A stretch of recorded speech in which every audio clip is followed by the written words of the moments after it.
Welcome to Immigration Quicktake. This is Jessica Eyes with the American Immigration Lawyers Association. Today's Quicktake is a special report on the new and expanded role of AILA Interagency, and joining us to discuss this important committee is Kathleen Campbell Walker, AILA Past-President and head of the National Interagency Committee. She's joining us on Skype from El Paso. Kathleen, from what I understand, AILA Interagency is implementing a new approach to address cross-agency related issues. Could you tell us more about what the committee is doing?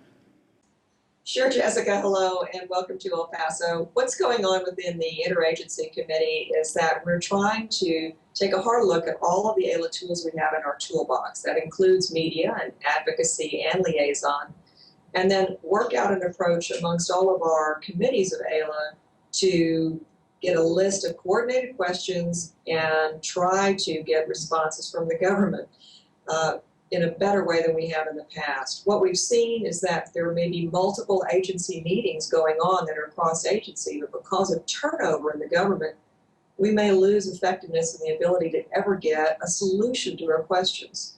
So the idea here is we develop a common agenda, we distribute it amongst all the committees, and we also distribute it at a higher level than our normal committee review, to try to get that coordinated approach and response.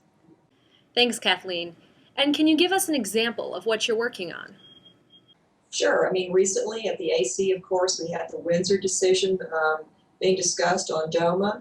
And after that, we had all of the committees work together on the interagency list to develop their questions, pull together those questions, vetted them, put together a memo that went out under Doug Stump, the president of AILA, his signature.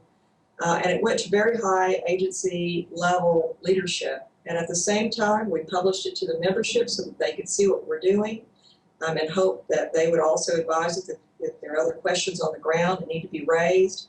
And in the meantime, have those same questions be posited to all the different points of contact for our committee chairs in the Interagency Committee. That way, everybody kind of sees what the other's having to address, and hopefully we are able to accomplish a more coordinated approach that shows that each new policy requires implementation at several different levels by several different agencies. So what is the next step after this memorandum?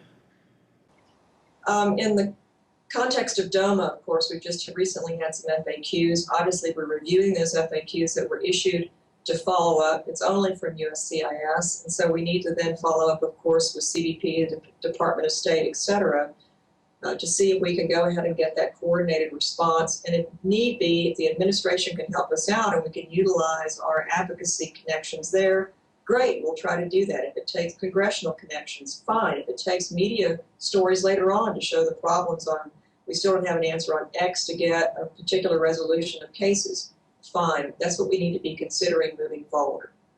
Thank you, Kathleen, for joining us.